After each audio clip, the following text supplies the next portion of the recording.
तर पहा, आपला प्रश्न पहिला आहे, महाराष्ट्रातील सर्वात मोठा बहुउद्देशीय जलविद्युत प्रकल्प कोणता आहे? पहा मित्रांनो, प्रश्नाचं जर उत्तर येत असेल तर 3 ते 5 सेकंदामध्ये आपण प्रत्येक प्रश्नाचं उत्तर हे कमेंट करून द्यायचं आहे. म्हणजे एक प्रकारे आपलं रिव्हिजन देखील याच व्हिडिओमध्ये होऊन जाईल.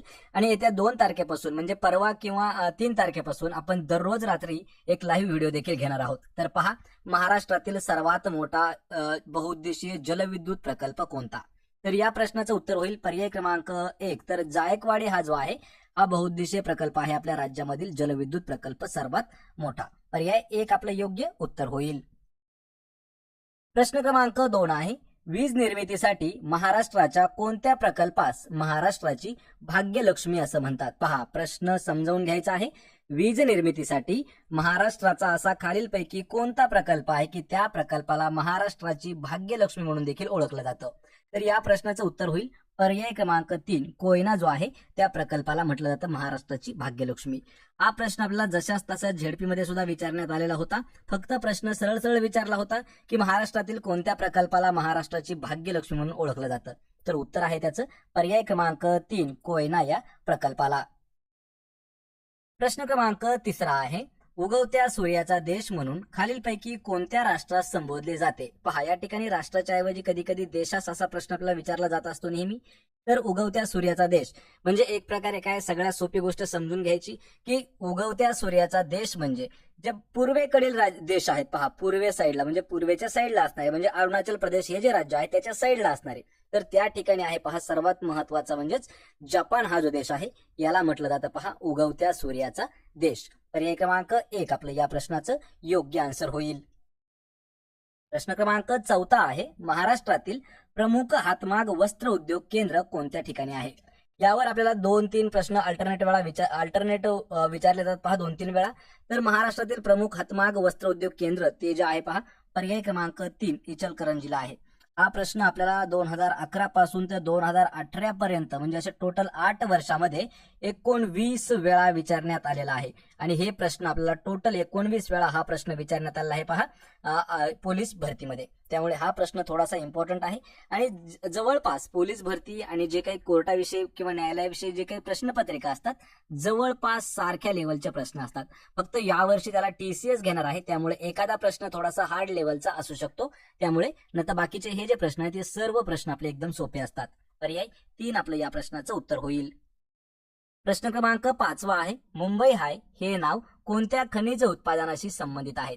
आपण भरपूर वेळा न्यूज मध्ये ऐकलं असेल पहा, बॉम्बे हाय किंवा मुंबई हाय हे जे नाव आहे हे कोणत्या क्षेत्राशी किंवा कोणत्या खनिज उत्पादनाशी संबंधित असणारं नाव आहे? तर या प्रश्नाचं उत्तर होईल पहा पर्याय क्रमांक 1 तर पेट्रोलियम. लक्षात ठेवा, पेट्रोलियम संबंधित आहे पहा हे मुंबई हाय. पर्याय 1 आपलं या प्रश्नाचं योग्य उत्तर होईल. प्रश्न क्रमांक 6 आहे, वाचन प्रेरणा दिन खालीलपैकी कोणत्या दिवशी साजरा केला जातो?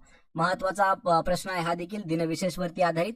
मित्रांनो, ह्या प्रश्नाचं उत्तर आपण कमेंट करून फास्ट देत राहायचं आहे म्हणजे आपलं रिव्हिजन समजून जाईल आणि आपले उत्तर सुद्धा लवकर लवकर कमेंट करत राहायचे आहेत. तर पहा, वाचन प्रेरणा दिवस हा जो दिवस आहे हा कधी साजरा केला जातो? तर उत्तर काय आहे याचं? पर्याय क्रमांक 1 तर 15 ऑक्टोबर हे जे आहे हे त्याचं उत्तर असणार आहे. लक्षात ठेवा मित्रांनो, आपण उद्या म्हणजे 3 तारखेपासून 3 फेब्रुवारी पासून लाईव्ह लेक्चर सुरू करणार आहोत. दररोज लाईव्ह एक लेक्चर घेणार आहोत. त्यामध्ये सरळ सरळ तुम्हाला प्रश्न विचारला जाईल आणि 3 ते 5 सेकंदामध्ये आपण त्या प्रश्नाचं उत्तर कमेंट करून द्यायचं आहे. प्रश्न क्रमांक 7 आहे, द डिसेंट ऑफ मॅन हा ग्रंथ खालीलपैकी कोणी लिहिलेला आहे? पहा, द डिसेंट ऑफ मॅन. आणि यावरती जे काही महत्वाचे पुस्तकं विचारले जातात, काही पुस्तकं अशा असतात की जे आपल्याला ट्रेंडिंग विषयावरती विचारले जातात म्हणजे नुकतेच प्रकाशित झालेले. आणि काही पुस्तकं अशा असतात जे की हिस्टॉरिकल असतात म्हणजे पहा इतिहासामध्ये त्या पुस्तकाची मोठी मोठी नोंद असते. त्या पद्धतीचे आपल्याला ग्रंथ किंवा पुस्तकं जे आहेत आणि त्याचे लेखक हे परीक्षेमध्ये नेहमी विचारले जातात. तर या ठिकाणी द डिसेंट ऑफ मॅन हे जे पुस्तक आहे हे आहे पहा चार्ल्स डार्विन यांचं. पर्याय क्रमांक 1 आपलं या प्रश्नाचं अचूक उत्तर असणार आहे.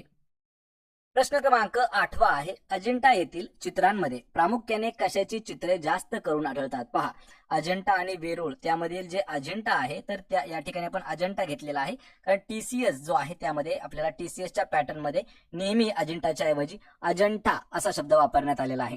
तर अजिंठा येथील जे काही चित्र आहेत तर त्याला ज्या गुहा आहेत त्या गुहामध्ये काही चित्र जे आढळलेले आहेत तर ते चित्र प्रामुख्याने कशाचे आहेत?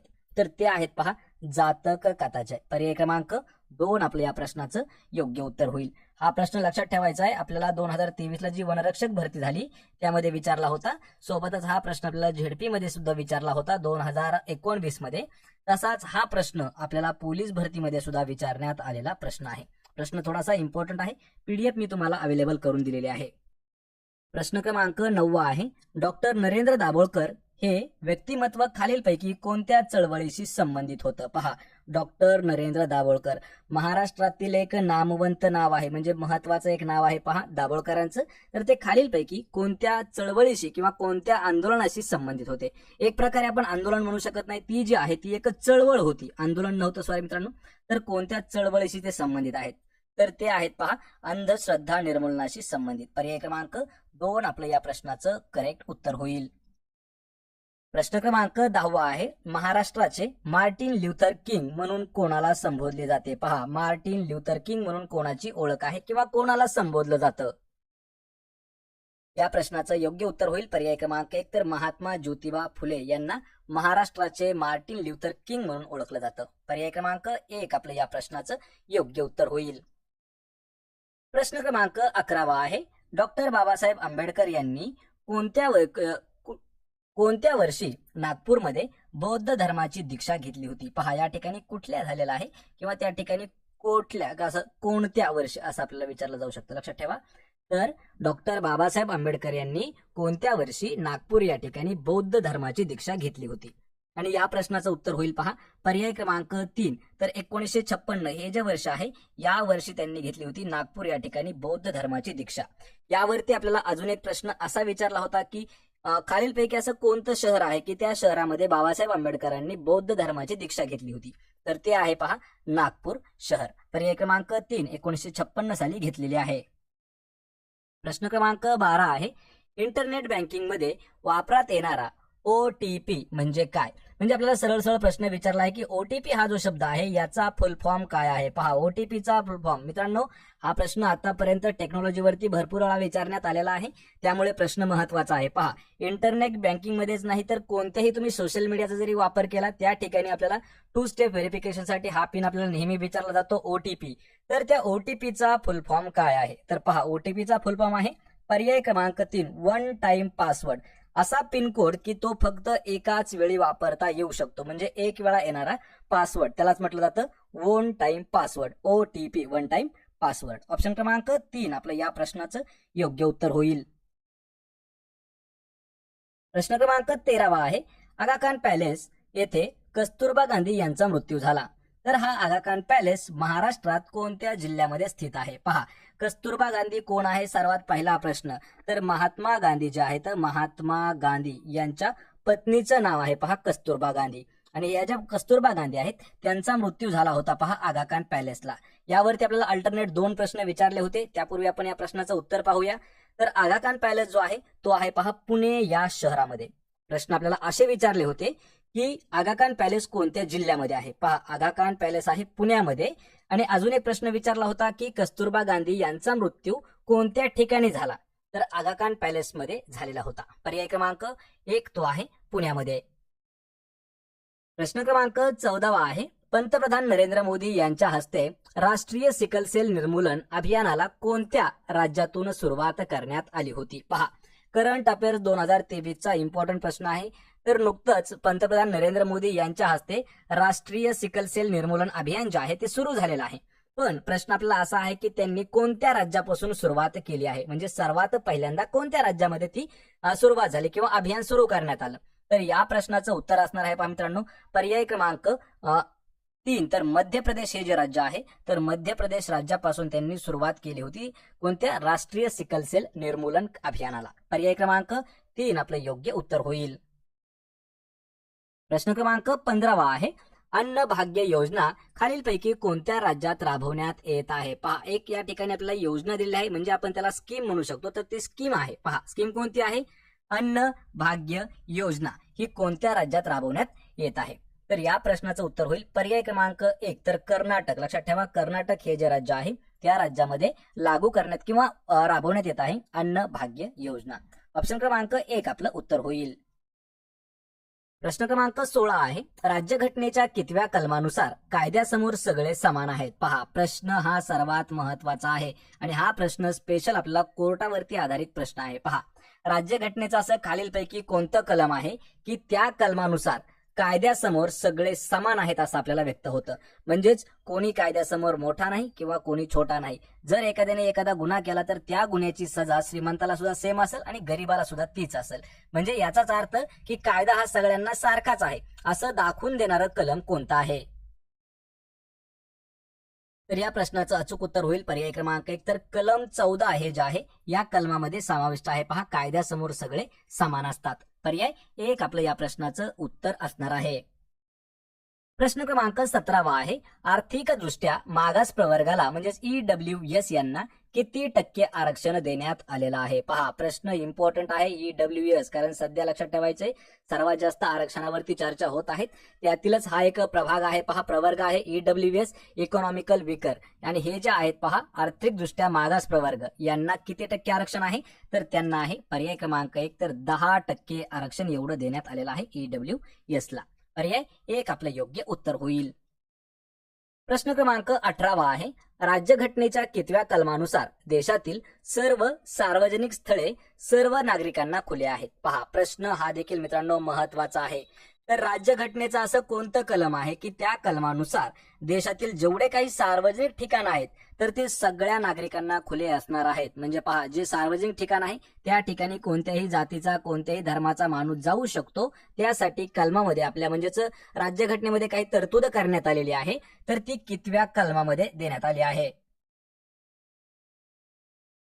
तर या प्रश्नाचं उत्तर होईल पर्याय क्रमांक 2, तर कलम 15 हे जे आहे पहा, कलम 15, तर या कलमामध्ये त्याचा समाविष्ट करण्यात आलेला आहे किंवा त्याचा उल्लेख करण्यात आलेला आहे की देशातील सर्व जे सार्वजनिक स्थळ आहेत हे सर्वांसाठी ओपन असतील. पर्याय 2 आपलं या प्रश्नाचं योग्य उत्तर होईल. प्रश्न क्रमांक 19 आहे, कोल्हापूर येथील राजर्षी शाहू महाराज मेमोरियल ट्रस्ट यांच्याकडून देण्यात येणारा प्रतिष्ठेचा राजश्री शाहू पुरस्कार कोणाला जाहीर करण्यात आलेला आहे? या ठिकाणी राजश्री झालेला आहे मित्रांनो, तर ते राजर्षी असा या ठिकाणी शब्द आहे, आपल्याला पीडीएफ मध्ये दूर करून दिला जाईल. तर पहा, राजर्षी शाहू महाराज हा जो पुरस्कार आहे हा कोणाला जाहीर करण्यात आलेला आहे? तर या प्रश्नाचं उत्तर होईल पर्याय क्रमांक 1, डॉक्टर अभय बंग व डॉक्टर राणी बंग हे जे दोघ जण आहेत तर त्यांना राजर्षी शाहू पुरस्कार जो आहे तो देण्यात आलेला आहे. तर कोण देतं लक्षात ठेवायचंय, राजर्षी शाहू छत्रपती मेमोरियल ट्रस्ट यांच्याकडून हा दिला जाणारा पुरस्कार आहे. पर्याय 1 आपलं योग्य उत्तर होईल. तर या ठिकाणी अजून एक नोट्स करून घ्या की यांना हा पुरस्कार का देण्यात आलेला आहे?